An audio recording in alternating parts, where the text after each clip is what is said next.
We say this story happened a long, long time ago, back when the Great Turtle Island was brand new. And that is what the Haudenosaunee people call this place that we live on. We call it the Great Turtle Island.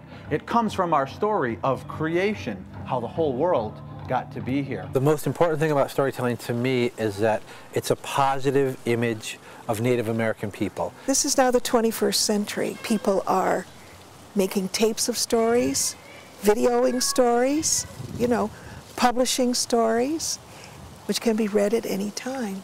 And so these traditions, it's very difficult to uphold them. I have to say that I was starting to tell stories when I was about 4 or 5 years old. Now, what does that mean?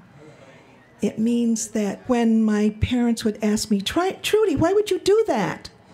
Why did you fight with your sister? I told them a story.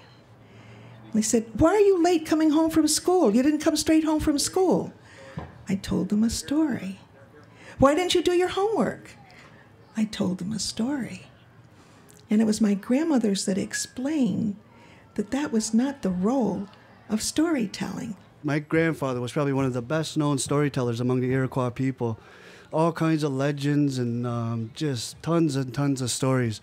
But this one story I'm going to tell you is actually a true story that happened to my grandfather. There's some stories that contain our government, our political thought, our spiritual beliefs are intertwined within those stories.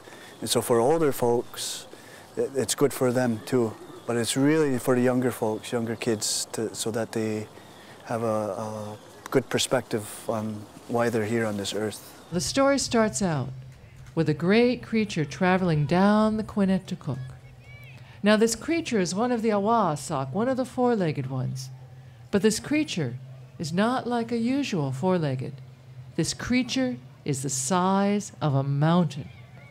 And this giant creature, swimming its way down the Quinnettucook, down that long river, stops and walks out of the water and walks around a place where the land is flat, where there's very fresh water, where there's good food growing. It walks around that place and it says, this is a good place. Here I will make my home. If I stand here on the grounds of the Saratoga Performing Arts Center and tell you that this beautiful Performing Arts Center was built here, but it destroyed the springs that were here.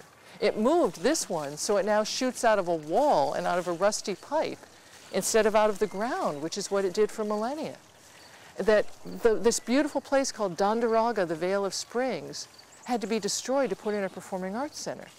Now, an arts center sounds like a wonderful thing, but I think about what was lost in the process. And so when I stand here, I think, how can I tell stories that will respect the water, that will remember the water, that will respect the value of this spring and its value as a healing substance, and that will recall how this was used for millennia and who used it and why.